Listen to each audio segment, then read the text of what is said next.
여기 지속적으로 평론가들의 조롱을 받는 밴드가 있습니다. 그들은 여러 번 참았지만 그들의 팬까지 함께 놀림을 받자 더 이상 참지 않고 그 모욕을 노래로 되돌려 주었는데요. 바로 오늘 소개하는 바클리 제임스 하베스트의 명곡 푸어 맨스 무디 블루스입니다.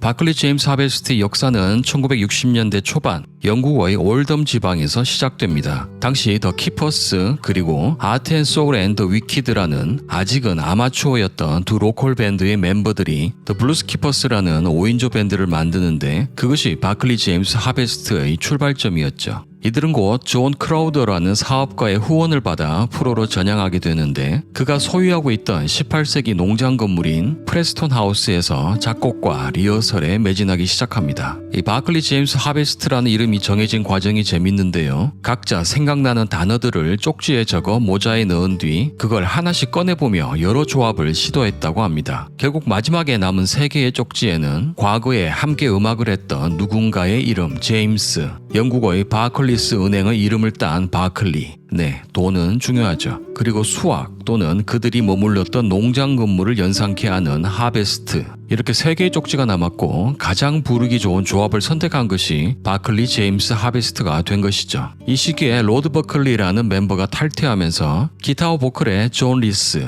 베이스와 보컬의 레스 홀로이드, 건반과 보컬의 스튜어트 울스턴 홈, 그리고 드럼의 멜 프리처드, 이렇게 4인조 편성으로 확정되고요. 1968년 얼리 모닝이라는 싱글을 발표하며 이제 그들은 프로 무대에 뛰어듭니다. 이 싱글이 나온 뒤 바클리 제임스 하베스트는 레이블을 옮기는데 우연의 일치인지 그곳은 EMI에서 프로그레시브 락 전문으로 만든 하베스트라는 회사였고요. 이제 1969년 데뷔 앨범 바클리 제임스 하베스트가 발매됩니다. 그 당시 밴드 멤버들은 야심찬 비전을 한 가지 제시하는데 바로 실제 오케스트라를 활용한 제대로 된 심포닉 락이었죠. 하지만 언제나 문제는 돈인데요. 음악 감독 로버트 고프리가 영국 왕립 음악원과 왕립 아카데미의 음악 전공 학생들로 오케스트라를 꾸며봤는데 음반에 넣기에는 여러모로 미숙했다고 합니다. 다행히 로버트의 지인 중 마틴 포드라는 지휘자가 런던 음악대 출신의 최정예 학생들로 구성된 더 런던 심포니아라는 오케스트라를 이끌고 있었는데 이들이 바클리 제임스 하베스트 오케스트라라는 이름으로 참여하면서 무사히 데뷔 앨범을 만들 수 있었죠. 바클리 제임스 하베스트는 하베스트라는 레이블을 통해 총 4장의 앨범을 발표하는데요. 1집의 Dark Now My Sky, 2집에서는 대표곡 중 하나인 모킹버드, 3집 수록곡 중 메디신 맨,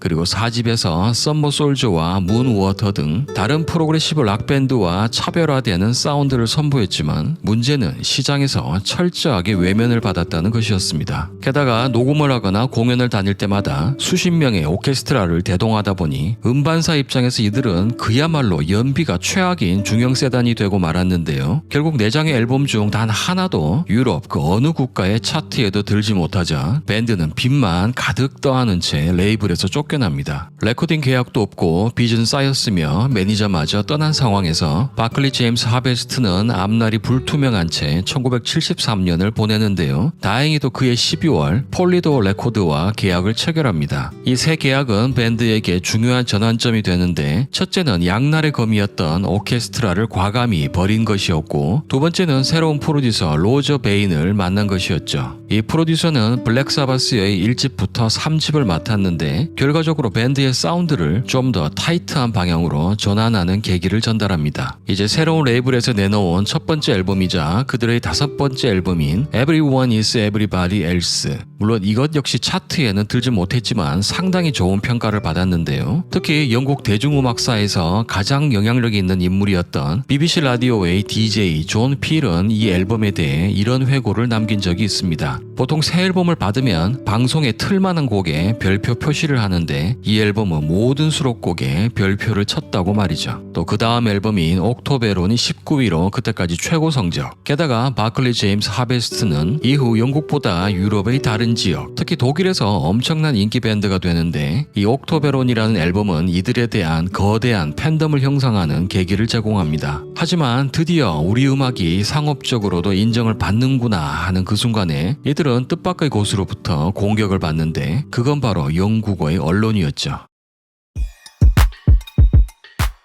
이 무렵 영국의 평론가들은 바클리 제임스 하베스트의 음악을 특정 밴드의 아류라고 폄하하기 시작했는데요. 그 팀은 바로 직전 영상에서 소개했던 무디 블루스였습니다. 특히 사운즈라는 매체의 평론가가 이들을 푸어맨스 무디 블루스, 즉 가난한 자의 무디 블루스, 다시 말해 짝퉁 무디 블루스라 꼬집었는데 그 불쾌한 라벨은 어느새 여러 잡지와 매체를 통해 마치 공공연한 공식 평가처럼 퍼져버렸죠. 좋은 비평은 훌륭한 음악을 알아보는 문지기 역할을 하지만 그 권력이 오용되면 폭력이 되기도 합니다. 사실 저는 이들의 음악을 들을 때마다 어떻게 이렇게 멜로디를 잘 만들지 하고 감탄하곤 하는데요. 그런 그들이 왜 이토록 평단의 공격을 받았을까요? 표면적인 이유는 분명히 있었습니다. 그들은 무디 블루스처럼 멜로트론을 중심에 놓고 관현악적 사운드를 구성했으며 곡의 구조나 음향도 닮은 구석이 있었죠. 하지만 저는 오히려 역설적으로 바클리 제임스 하베스트의 가장 큰 장점, 즉 팝적인 멜로디 감각이 평단의 심기를 불편하게 했다고 생각하는데요. 그건 당시 영국 평론가들이 엄격하게 그어놓은 프로그레시브 락의 가이드라인이 있었기 때문입니다.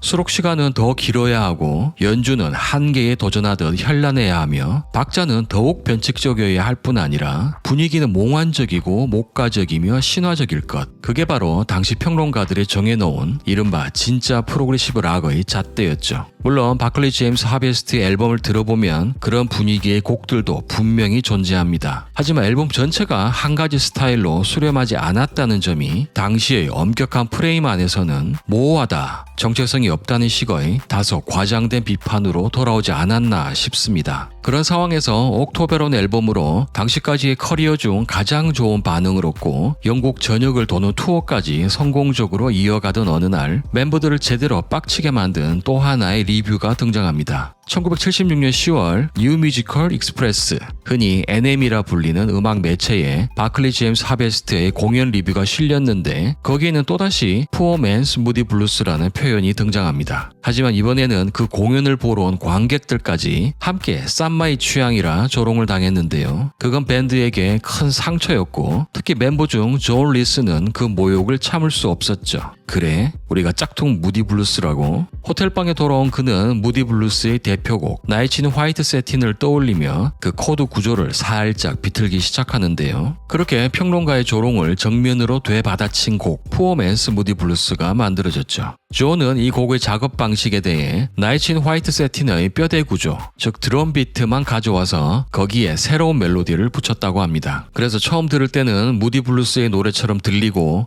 Nights in white satin, never reaching the end. All the nights that I've missed you. 곡의 전체 흐름도 유사해 보이지만 막상 멜로디를 따라 불러보면 전혀 다른 곡이 되도록 설계된 노래라는 거죠.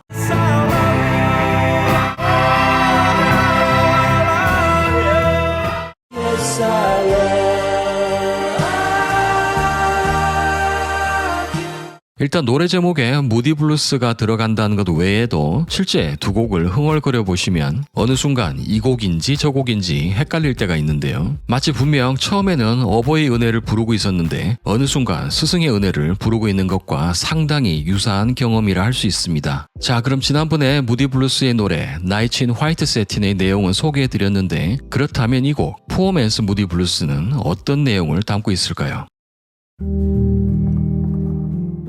일단 나이츠 인 화이트 세틴의 주인공이 몽환 속에서 사랑의 의미를 자문했다면 이 곡의 주인공은 차가운 현실 속에서 혹독한 이별을 통보받습니다. 그는 그녀를 사랑했지만 너무 늦게 깨달았고 이제는 어두운 유리창 너머로 그녀를 바라볼 수밖에 없는 완벽하게 차여버린 남자인 거죠. 바로 이 지점에서 존 리스의 천재적인 센스가 폭발하는데요. 그들을 조롱하던 가난한 자의 무디 블루스라는 꼬리표를 사랑을 놓쳐버린 불쌍한 남자의 우울한 블루스라는 노래로 완벽하게 비틀어버린 거죠. 특히 가사에서 이별의 원인을 암시하는 부분은 흥미로운데요. 내 친구들이 나를 설득하려 하지만 내가 감싸주는 그 친구들 때문에 우리 마음은 서로 닿을 수가 없네. 결국 우린 이렇게 끝인가 봐. 네, 사랑에 있어 가장 큰 벽이 애인의 친구들이라는 건 시대와 국경을 초월하는 흔한 비극인 것 같습니다. 또 다른 멤버인 레스 홀로이드는 이 곡이 나온 한참 뒤 나이츠 인 화이트 세틴을 만든 무디 블루스의 저스틴 헤이워드를 만나 이 곡에 대해 대화를 나눴는데 저스틴은 이 노래를 별로 좋아하지 않았고 왜 그런지 자신도 이해된다고 밝힌 바 있습니다. 레스의 경우 이 곡이 왜 만들어졌는지 알고 있었기 때문에 그닥 좋은 아이디어가 아니라 생각했고 녹음 당시에도 차라리 안 했으면 했다는데 하지만 이 곡은 1977년에 발매된 8번째 앨범 Gone to Earth에 수록되었고 비록 싱글로 따로 발표되지 않았지만 또 다른 수록곡인 하임과 함께 그들의 대표곡이 되었죠. 이렇게 푸어맨스 무디 블루스라는 곡으로 평론가들의 놀림에 통쾌하게 응수했던 바클리 제임스 하베스트.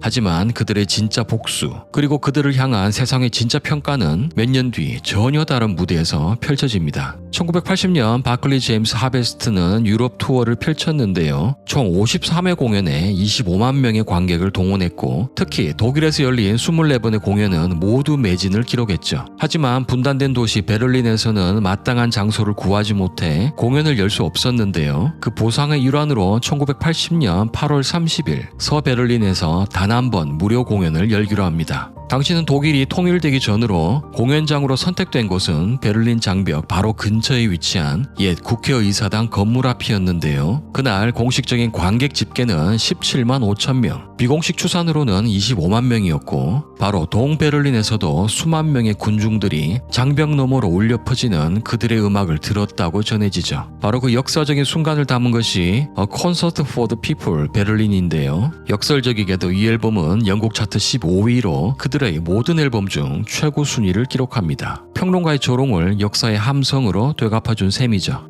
자, 오늘은 밴드 바클리 제임스 하베스트의 대표곡 푸어맨스 무디 블루스를 소개해드렸는데요. 이 노래의 제목은 그들을 향한 억울한 꼬리표 그 자체였습니다. 평론가들은 이들을 무디 블루스의 아류라는 좁은 틀에 가두려 했지만 수십만 명의 유럽 관객들은 그들에게서 완전히 다른 가치를 발견했죠. 차트 성적이나 비평가의 언어로는 설명할 수 없는 그들만의 힘이 있었고 특히 라이브 무대에서 그 진가가 드러났는데요. 이것은 누구를 따라 했는가의 문제가 아니었습니다. 결국 바클리 제임스 하베스트라는 밴드를 향한 평가는 그들이 프로그레시브 락의 기준에 얼마나 부합했는가가 아니라 독자적인 심포닉 락과 아트 락의 선구자로서 어떤 가치를 지녔는가의 관점에서 다시 쓰여야 할 것이라 생각합니다. 푸어맨스 무디 블루스는 반격이었지만 그 반격은 예술이 되었고 조롱은 잊혀졌지만 노래는 남았습니다.